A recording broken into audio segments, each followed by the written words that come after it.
Boa tarde, pessoal. Como eu gravei no vídeo anterior falando sobre o vírus, como não transmitir o vírus, para vocês evitarem, né, a transmissão do vírus, a importância desse momento, né, e a razão de a gente estar gravando essas aulas, né, que todo mundo já sabe, mas para a gente não perder, não custa repetir, né, para a gente não perder mais aulas. Ou seja, nosso tempo sem aulas não deve levar vocês a ficarem em casa mexendo no celular. Já conversei isso com a minha enteada agora, tá aqui do lado, ouvindo de novo. E vocês têm que aproveitar esse tempo para não ficarem, né, no celular, desperdiçando tempo e, enfim, sem estudar todo esse tempo, né? Eu sei, é difícil, é entediante, é estressante, vocês ficam em casa, vocês têm muitas distrações, né? O celular é a principal delas, mas vocês não devem deixar de estudar, porque isso vai prejudicar vocês mais para frente. É uma disciplina que é importante ter em todos os momentos, porque para a gente perder a disciplina é muito fácil. Difícil é manter a disciplina, o foco, falar assim, olha, estou em casa, mas vou estudar. Que nem eu, estou em casa, mas vou trabalhar. Estou também mantendo minha rotina de estudos, mantendo minha rotina de trabalho, porque isso também faz com que a gente se perca menos tempo, entra menos em pensamentos ruins, ocupe a cabeça com coisas produtivas.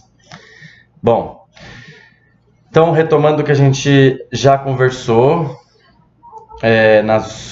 nas últimas aulas, né? Vocês fizeram exercício sobre isso, ou seja, já devem estar bem atentos e tem que estar resolvendo já essa questão. A gente está estudando o iluminismo e o iluminismo vai ser muito importante para entender tudo o que vem depois. E o que vem depois?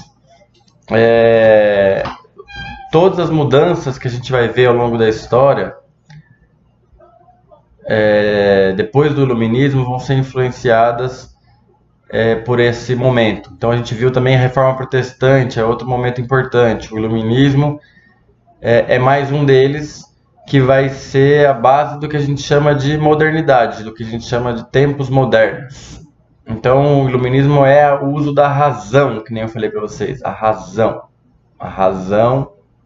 como um fator de mudança da sociedade, contra os preconceitos da religião, né, de uma religião, de uma fé cega, né? A igreja impedia as pessoas de pensar por conta própria, impedia as pessoas de ler a Bíblia, né? Isso só mudou com a Reforma Protestante.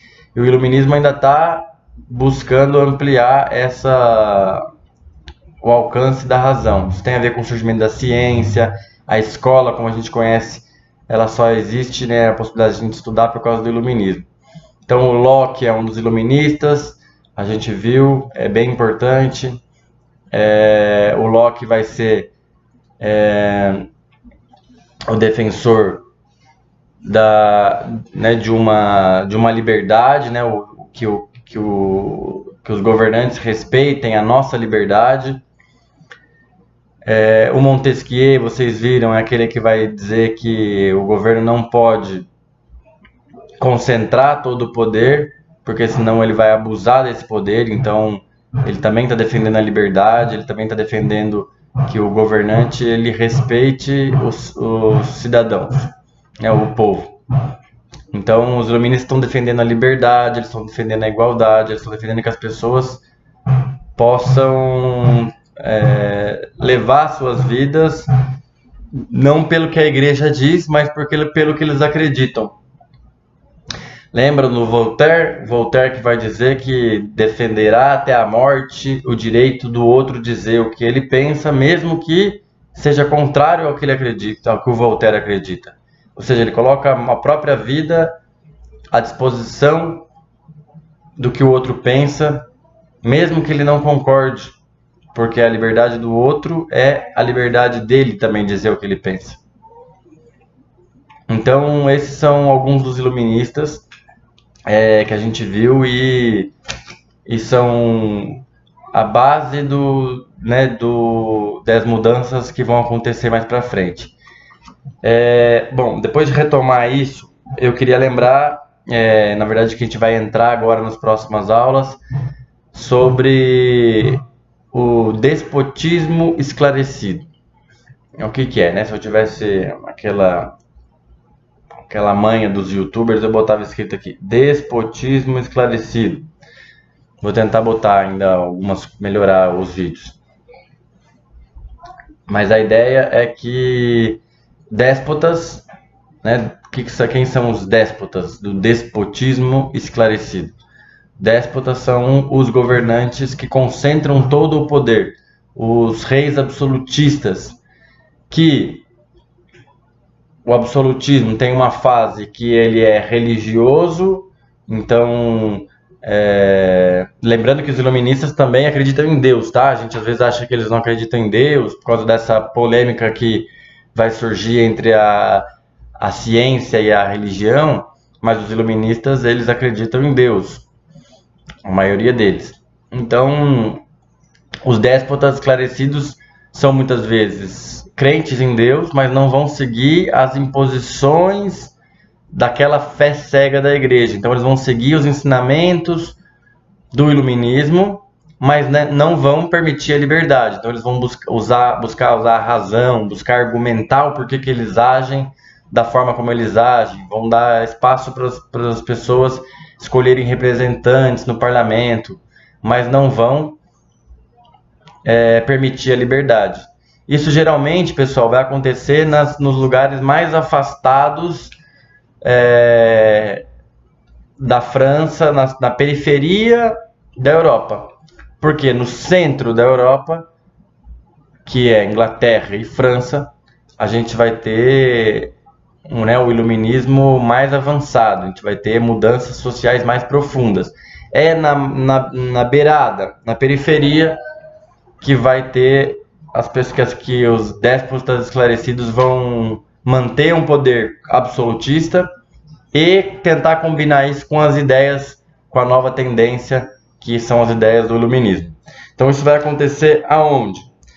Em Portugal, né, que colonizou a gente, ou seja, a gente vai ter uma influência muito grande desse atraso que combina, né, a ditadura com a modernidade. Então isso é uma coisa interessante.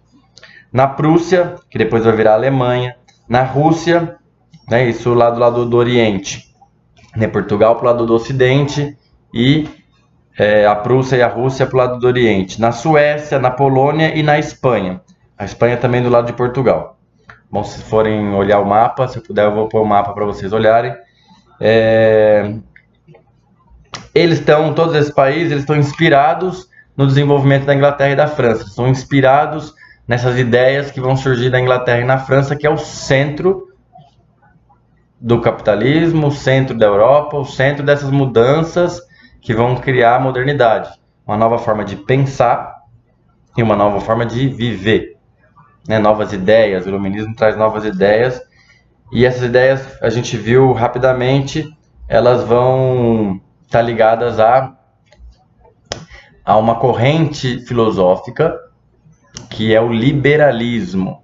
Aí tem o liberalismo, vou falar mais sobre ele nas próximas aulas, para vocês entenderem melhor.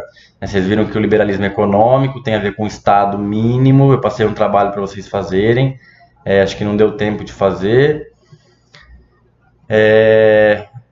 mas tem a ver com o Estado mínimo, com o Estado que não cobra menos impostos, que permite a liberdade de comércio, que permite que as mercadorias sejam trocadas e sigam a lei da oferta e da demanda, lembra?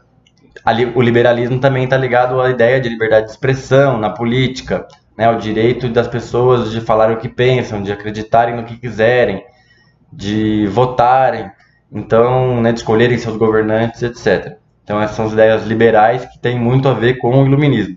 E os déspotas esclarecidos, então, são aqueles ditadores, né, na verdade, os reis absolutistas que combinam as ideias do iluminismo com o seu governo. Não querem abrir mão do seu governo absolutista, mas já começam a usar de uma lógica, de uma linguagem, usar o pensamento filosófico dos iluministas, usar a razão e não seguir as regras impostas pela igreja.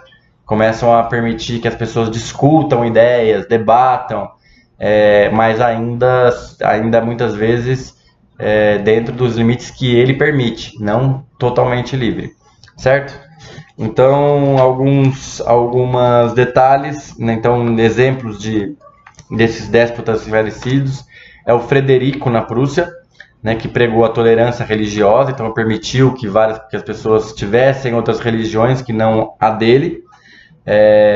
Isso atraiu os evangélicos, né, os protestantes, no caso, que desde a Reforma Protestante foram surgindo e foram migrando para a Prússia por causa do Frederico II, que permitia a tolerância religiosa. Frederico II também colocou o ensino básico obrigatório. Então a educação está muito ligada com esses déspotas esclarecidos ou com o iluminismo, porque através da educação a gente levaria o conhecimento para as pessoas e a gente criaria uma nova sociedade melhor, né? Outro exemplo é a Catarina II, na Rússia. Ela atraiu os filósofos franceses, né? Aqueles caras que estavam pensando no iluminismo, elas foram para lá, né? Atraiu esses filósofos franceses para contribuir com as ideias na Rússia, com o avanço das ideias na Rússia. A Catarina II na Rússia também permitiu a liberdade religiosa e a educação das classes altas, né? Não a educação para todo o povo ainda, olha só que interessante, mas a educação das classes altas. Por isso que os déspotas esclarecidos são aqueles que ainda não estão permitindo toda a liberdade, mas não há uma educação para todos. Diferente do que foi na Prússia com Frederico II, na Rússia era só para as classes altas. O José II, na Áustria, é outro exemplo. Ele colocou o fim da servidão, então as pessoas não eram mais servas, elas não estavam mais presas à terra, né, que era a ideia do feudalismo, né, de que eles estavam presas aos nobres que protegiam eles, presas à terra, não poderiam circular, não tinham compromissos com o nobre, o senhor feudal. Outra coisa que o José II na Áustria fez foi a liberdade religiosa, então, né, a possibilidade de se acreditar na religião que você seguir, a religião que você acredita. A igualdade perante a lei. Desenvolveu a agricultura e a manufatura, ou seja, as fábricas, a produção de mercadorias, o artesanato, né, desenvolveu a economia. Colocou o imposto sobre os nobres e sobre o clero. Então, olha, a classe dominante, que eram os nobres e o clero, já sobre o José II na Áustria, começaram a pagar imposto, não só receber imposto, mas pagar imposto, ou seja, tem toda uma lógica já de mudança de direitos iguais, de usar esses impostos para todo o povo e não só para a nobreza e para o clero, e a educação. Isso gerou conflitos linguísticos e nacionais, porque na Áustria, no Império Austríaco da época, tinham tchecos, húngaros, belgas e italianos. Ou seja, era um império com muitos povos diferentes e por mais avançado que o José II fosse, esbarrou aí nessas diferenças na língua, né? A educação para todos, ela também está ligada a ensinar uma língua padrão para todos. Então, né, para vocês, quem está mais no 8º ano, quem está mais estudando melhor, vai entender a linguagem que eu estou falando aqui. E aqueles que não tiverem vão ficar mais atrasados. Então a linguagem tem uma importância para unificar todo um povo. Bom, o vídeo está ficando longo. Não quero que vocês desistam, quero que vocês vejam os próximos vídeos. Então eu vou fechando por aqui. Só terminando falando sobre Portugal e Espanha.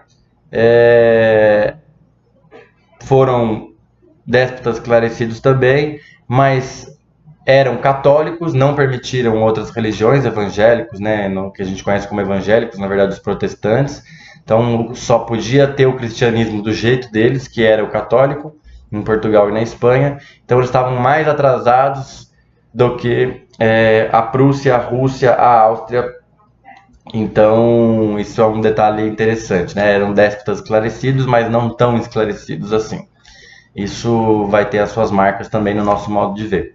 Vou tentar botar aí nesse vídeo algumas imagens. Se eu não conseguir, nos próximos eu tento mandar para vocês irem entendendo melhor, não ficar só a minha fala. Beleza?